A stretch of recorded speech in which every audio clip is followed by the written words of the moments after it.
I'm just easing you into the game. I just couldn't believe what I saw. Joni, to whom I had been married for 7 years, was sitting on a table in the dining car with her friend Jim, who was making love to her. I looked around, thinking there must be a clerk or waiter somewhere, but strangely enough, he wasn't there. At that moment, all the love I had for my wife died. It was supposed to be a fun excursion for the two of us to reconnect.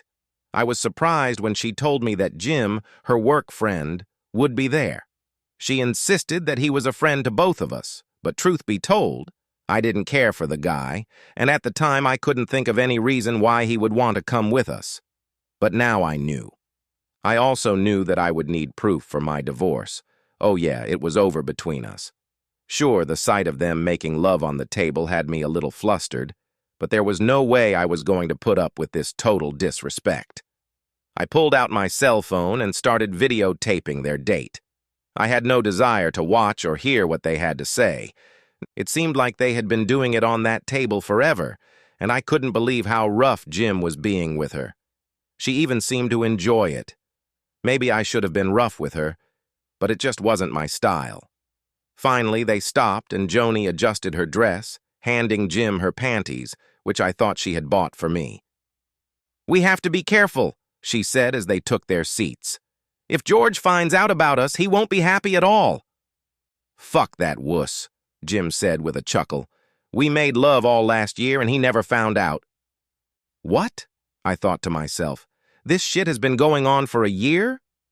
I knew Joni and I had a bit of a strained relationship because of my busy work schedule, but damn, it was what kept a roof over our heads. Sure, Joni worked too, but her paycheck, whatever it was, went to pay for the things she wanted. Clothes, accessories, trips to the beauty parlor, and so on.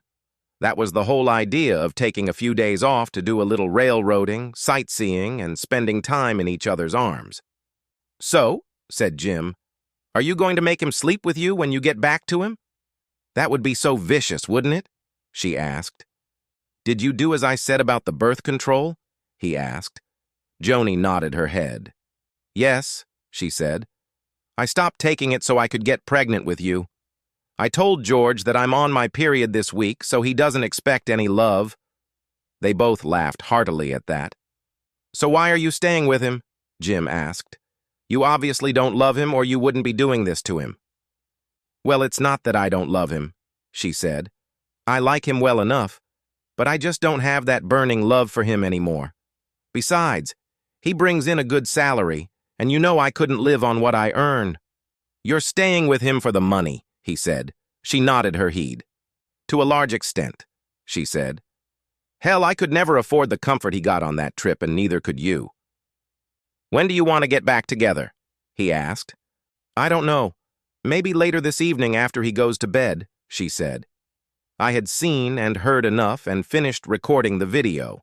I went back to the sleeping car where Joni and I were staying and considered my options. Divorce was a given, but there had to be more to it than that. Both her and her boyfriend needed to pay their bills. I pulled out my phone again and went to the contacts section looking for my attorney's number. "Fred Juergens," a man said, answering the phone. "Fred, it's George. I need you to start preparing divorce papers for me, and I want you to use a prenuptial agreement," I said. "Divorce?" Fred asked in surprise. "Are you sure about that?"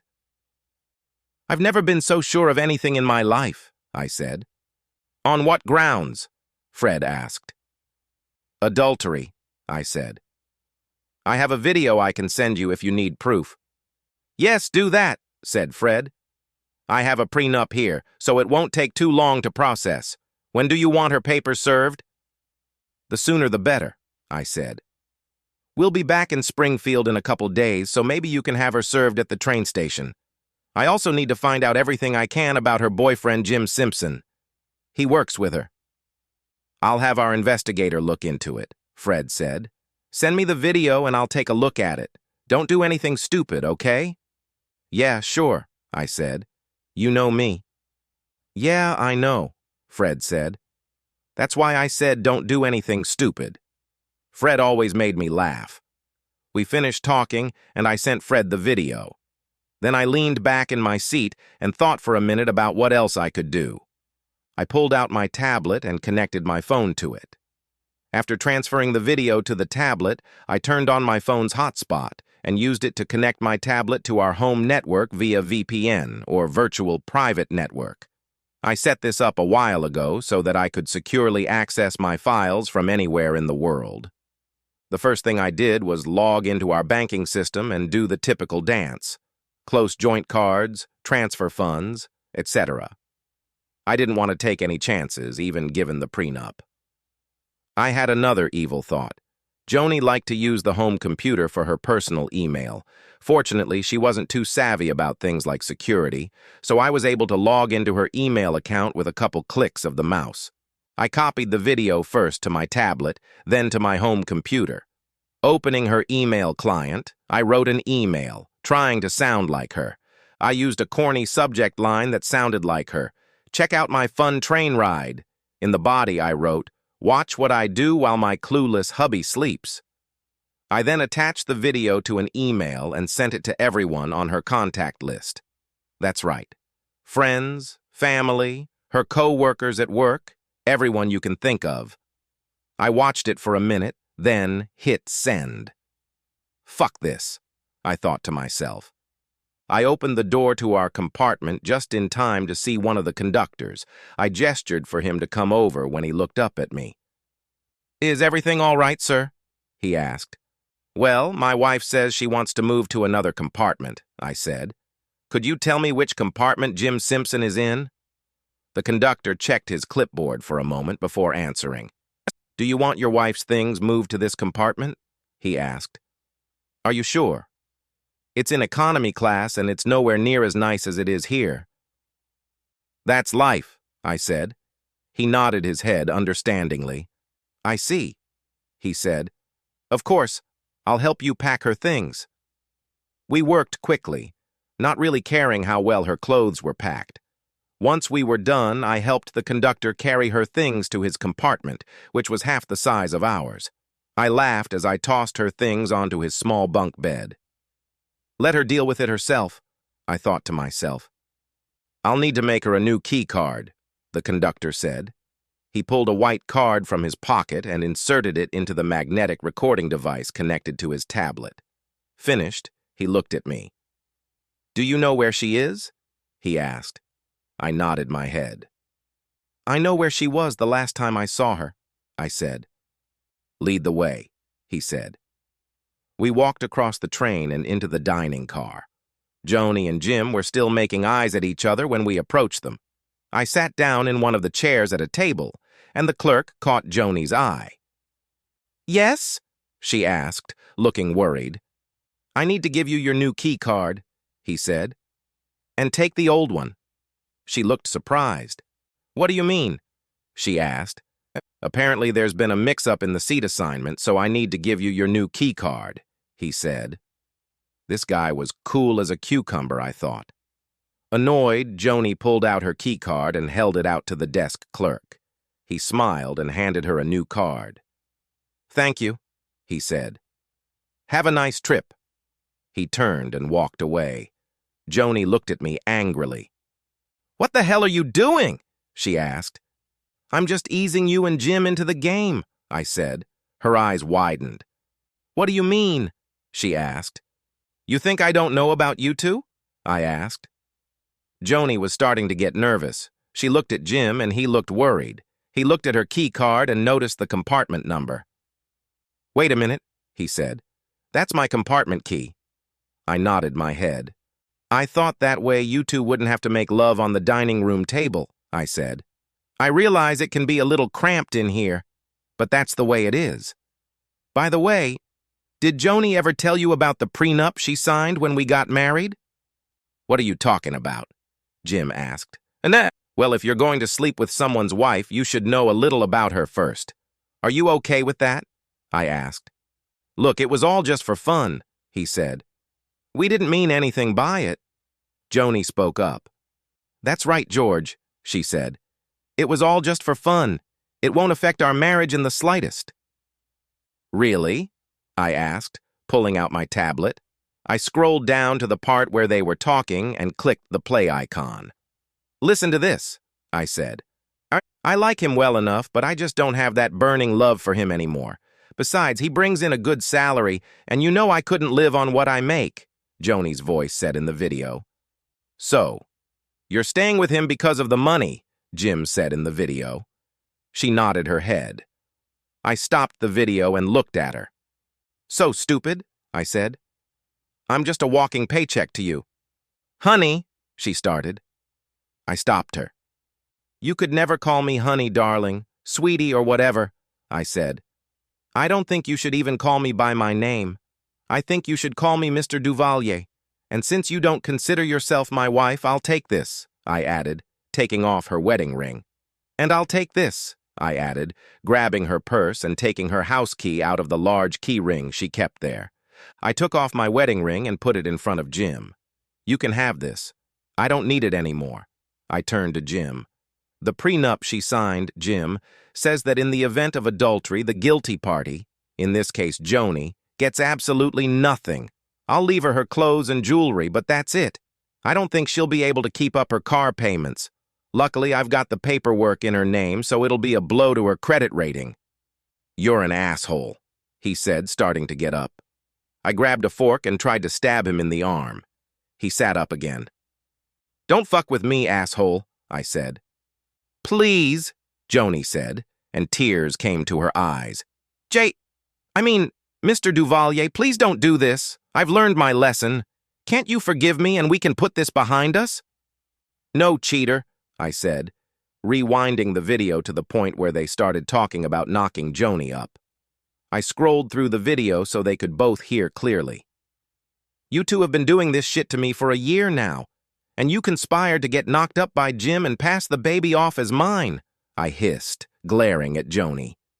"Right now I hate the hell out of you, and I pray to God I never see you again." I looked at Jim before I spoke again. "You wanted a lying, cheating fool, asshole. You got it," I said. "Good luck with that. I don't think she'll get much support from her family and friends." "What do you mean?" Joni asked. I shrugged. "Check your email," I said. She pulled out her phone and opened the mobile email app. Her eyes widened. "What did you do?" she asked. "I just shared your experience with your family and friends," I said. "You looked like you were having such a great time. I just knew you'd love to share it with others." "You're an asshole," she hissed. "My parents just disowned me, and my sister says she never wants to see me again. My friends think I'm a low-life cheater, and now they all hate me." "Can you blame them?" I asked calmly. "I gave you the 7 best years of my life. All that time I loved only you and never even thought about another woman. Worked my ass off for you. Bought you that big house you just had to have. Bought you that new BMW. I never once complained when you spent all your money on yourself, and I never complained when you went off to supposedly go out with the girls. And what did I get in return? You rip my heart out. You cheat on me and ruin our marriage, so I don't blame them one bit." "Please, just give me another chance," she pleaded. I shook my head. "No," I said. "You could have ended it at any time, but you chose not to. So this is the end of the road.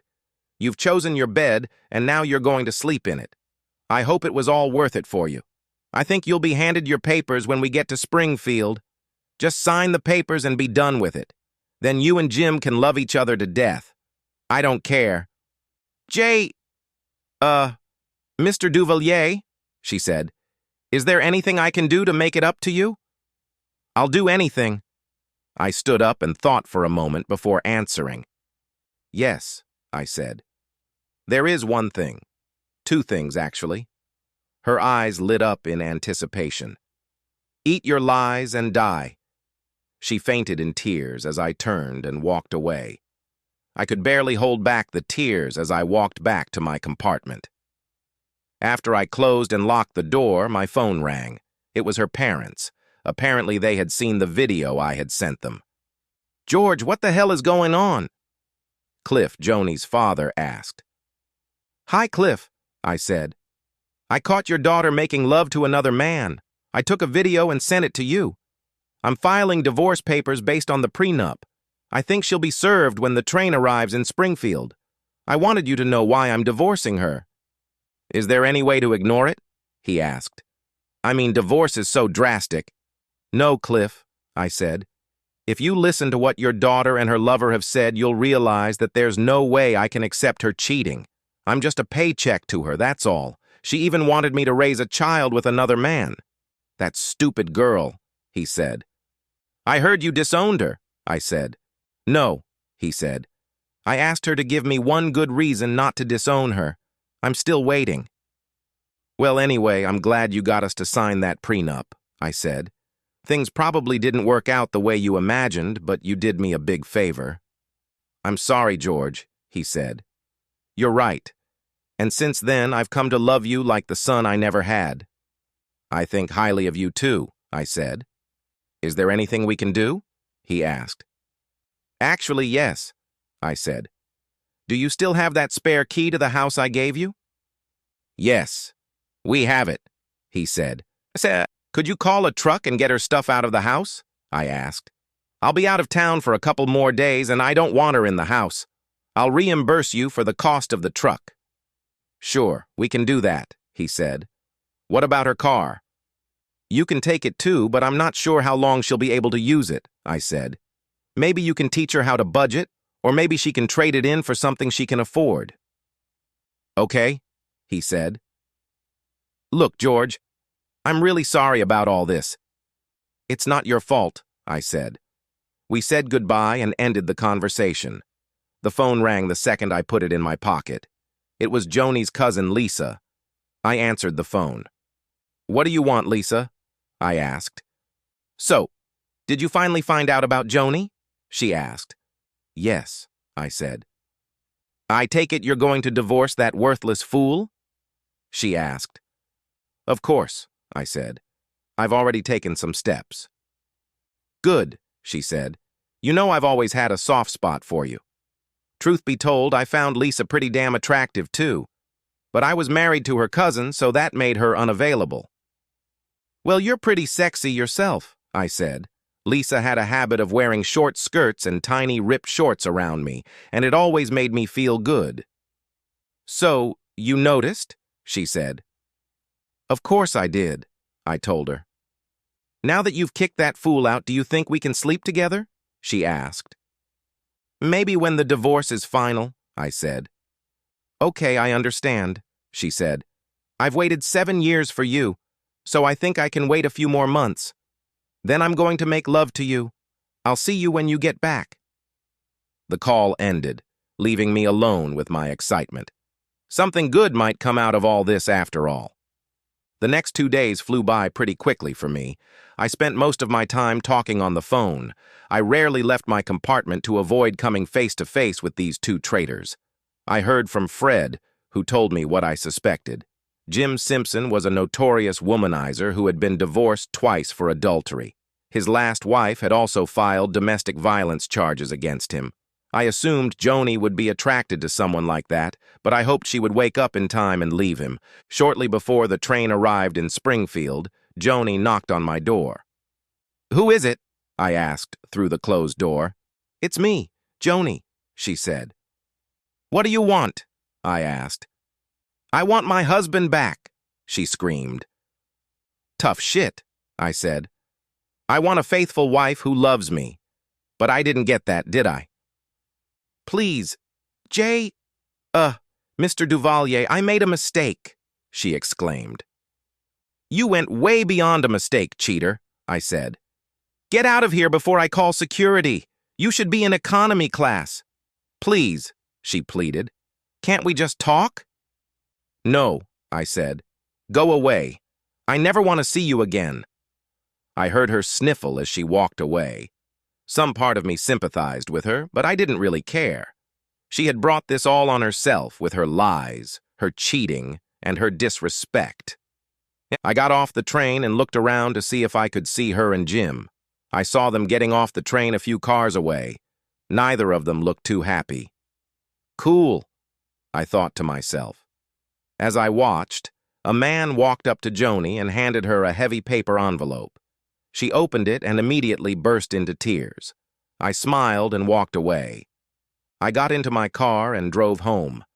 I noticed that Joni's car was gone and all of her things were out, including a few pieces of furniture that she had when we first got married. I put my things away and went through the house, taking down all the pictures that showed her. I wanted nothing to remind me of this cheating fool. A couple hours later, I heard a knock on the door. I looked out the window and saw Lisa.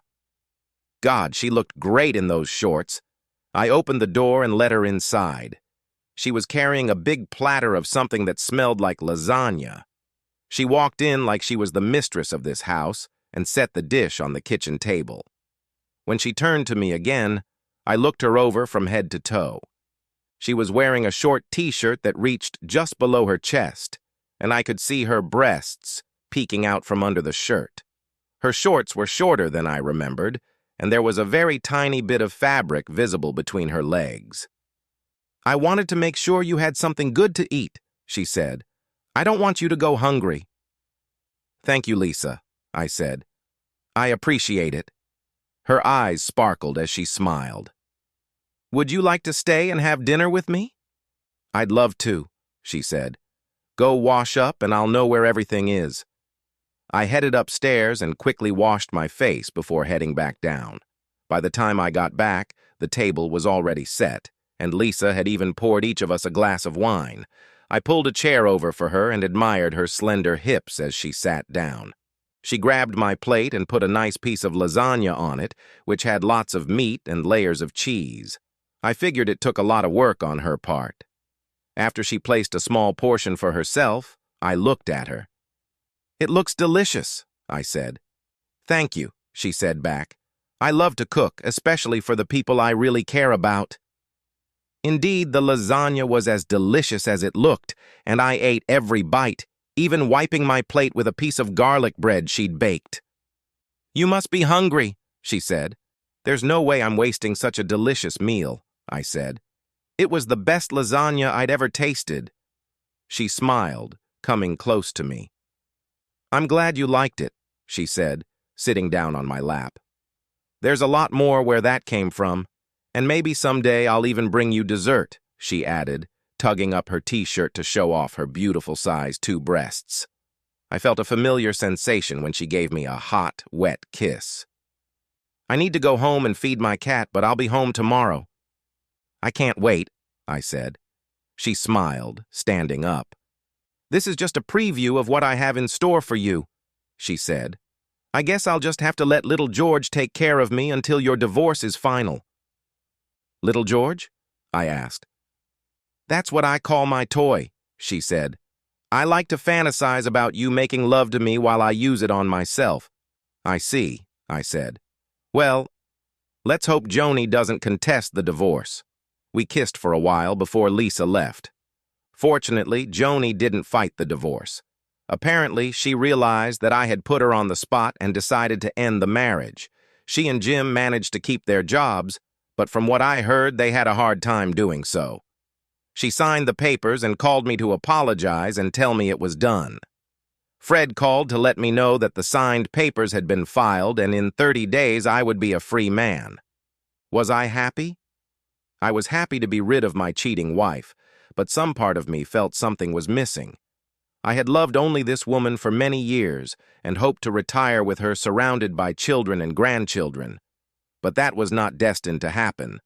I was also frustrated that I had never gotten my revenge on Jim. I thought about filing a petition for alienation of affection, but Fred said that was a waste of time. I thought about beating him to a pulp, but changed my mind as I had no desire to go to jail. Lisa came over every night with something she had made, and we shared dinner. She even made a mark on my calendar, counting down the days until the divorce would be final. She was a tireless tease, and even gave me a couple DVDs filled with her selfies and home videos of little George. I spent most evenings watching her videos. She always ended by sending an air kiss. I definitely had something to look forward to with anticipation. Pretty soon, the 30 days were up, and I received the papers stating that the divorce had been finalized. I was surprised I hadn't heard anything from Joni, as I figured she should have called or done something stupid by now. But she hadn't. Oh well. Lisa didn't wait for me to call. She came over that afternoon and knocked on the door. I thought this was strange, since I had already given her a key to the house and told her she could come over any time. I opened the door and got the biggest shock of my life. There she was on the front porch. I took her inside and kissed her hard, running my hands over her smooth skin. She kissed me back just as hard, all the while pulling my clothes off. Eventually, we ended up on the couch and made love. As we held each other, I realized that I had to be with this woman for the rest of my life. She must have thought the same thing. She turned on her side and looked into my eyes. "I have always loved you, George," she said. "I will never do to you what my stupid cousin did. I want to spend the rest of my life right here with you." "Does that mean you'll marry me?" I asked. She smiled and hugged me. "Yes, baby," she said. "I will marry you and make you the happiest man on earth." We kissed and made love some more before falling asleep in each other's arms. A few days later, I got a call from Joni's father. Lisa and I had just finished making love and were leaning back on the headboard watching a movie, sharing a bowl of popcorn. "George, Joni's in the hospital," he said. I sat up, surprised. "What happened?" I asked. "That asshole she was with beat her to a pulp," he said. "I told her to call the police, but she refused." "Is she going to be okay?" I asked. "Eventually, but I don't think it will be for long if she stays with him," he said. "Okay, we'll go there and check on her," I said. "We?" her father asked. "Yes, me and Lisa," I said. "Is Lisa there with you?" he asked. "Yes," I said. "I couldn't have done it without her." "Good," he said. "I understand. I'll meet you at the hospital." After we finished talking, I explained to Lisa what had happened and told her what I had learned about Jim Grebben Simpson. We were both angry at Joni for what she had done, but neither of us wanted to physically hurt her. We cleaned ourselves up, got dressed, and headed to the hospital. After talking to the nurse, we were ushered into her room. She looked terrible. Her face was black and blue, and one eye was swollen shut and wouldn't open. One arm was in a cast, and fluid was dripping from an IV in the other. She moaned weakly as we entered the room. I wanted to hug her and tell her everything was going to be okay, but I didn't. "Mr. Duvalier," she said, a tear rolling down her cheek. I held up my hand to stop her. "You can call me George," I said. "What's wrong?" "Jim wanted to use my car to take his date on a date, and I told him no," she said slowly. "He got angry and started hitting me, calling me all kinds of names. I told him it was my car and almost half of my check was going to pay for it, and there was no way I was going to let him use it to impress some fool. He wouldn't stop beating me until I threatened to call 911. That's when he took off. I don't know where he is. I was having a really hard time breathing and my chest was hurting really bad, so I called 911 and they came and brought me here." "Did you tell the cops what happened?" Lisa asked. "No," she said. "I was afraid to do that. I thought if they put him in jail, he'd kill me when he got out." I shook my head at the crap I'd heard. "Let me handle this the right way," I said. "You ran off to live with the guy you cheated on me with, and now he's cheating on you. Is that true?" She sobbed and nodded her head. "Yeah," she said. "I really screwed up, didn't I?" "Yes, you did," Lisa said. "But you don't deserve this. He committed a crime and he should be put behind bars." "Joni," I said, "did you know he had a history of domestic violence?" "I knew he could be a little rough, but no, I didn't know that," she said. Lisa hugged her cousin and tried to comfort her. Joni noticed the diamond ring on her finger. "Are you engaged?" Joni asked. Lisa smiled and nodded her head. "Yes," she said. "George and I are going to get married." Joni began to sob, and her tears soaked Lisa's t-shirt. "But you're still my cousin, and I still love you, even though I think you're a stupid fool for what you did to George." Just then, Joni's parents walked into the room. They were furious when Lisa and I told them what had happened. "Okay," Cliff said to Joni. We'll stay here with you and move you back to the house when you're discharged. You'll stay with us until you can get back on your feet." He looked at me and gestured for me to step out into the hallway. "What do you know about this Simpson guy?" he asked. I told him what I'd learned from Fred, and he nodded his head, making mental notes. "And you say he's working with Joni?" "Yes," I said. He nodded his head once more. "Okay, I'll take care of Simpson," he said. "I'm not going to discuss it with you. You don't need to know the details, believe me. What's going on with you and Lisa?" "Well, she helped me through my divorce, and now we're engaged," I said. He smiled and nodded his head. "I'm not surprised," he said. "She's always had a thing for you. Congratulations. At least you'll still be part of the family." "Thank you," I said. "Is there anything I can do to help with Simpson?" He shook his head. "No," he said. "I'll take care of everything. Besides, you're getting married soon, and the last thing Lisa needs is her new husband in jail. The less you know, the better." Cliff was walking down the hallway talking to someone on his cell phone. I headed back to Joni's room. Joni's mother looked at us. "I'll stay with her tonight," she said. "Cliff will take care of getting her things out of that man's apartment. Thanks for coming by." "You're welcome," I said as I hugged her. Joni looked at me with tears in her eyes. "I'm so sorry," she said, "for everything. Will you be able to forgive me?" I thought for a moment before I spoke. "I think so," I said, realizing that the other two women were looking at me. "After all, we'll still be a family." "Thank you," she said. I walked over and hugged her goodbye. "Get well," I said, kissing her lightly on the forehead. "Take good care of him," Joni said to Lisa. "Please." Lisa smiled and nodded her head. "I'm going to do it," she said. We walked out of the hospital and headed home. I had no idea what Cliff meant about Jim, but I had heard stories about his military service. I also knew he had friends in high and low circles, so I kept up with the local news, even looking at the obituaries. I didn't see anything there, but a week later there was a short story in the local paper about a man being attacked and brutally beaten outside a local bar. According to the story, the man, named Jim Simpson, was confronted by a group of men who ended up breaking 3 ribs, his jaw, his kneecap, and his arm. The story also said something about his testicles being severely damaged. I couldn't help but laugh at that. Cliff took Joni's things from the apartment and moved her back to her house. Her parents hated what she had done to me, but she was still their daughter, and they still loved her. Lisa and I got married a couple months later.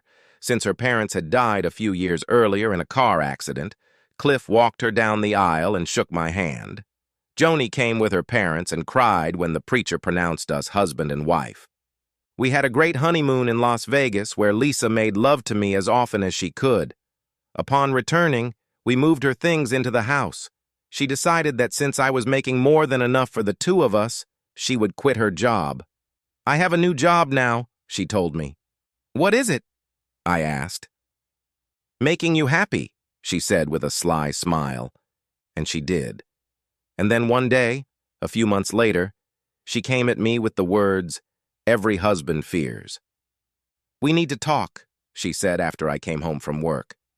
"Is something wrong?" I asked, dreading her answer.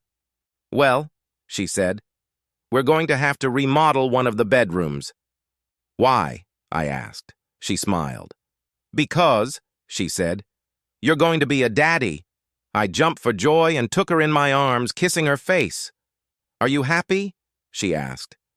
"I'm the happiest person in the world," I said. "Then take me upstairs and show me how happy you are, big guy," she said. I did, over and over again.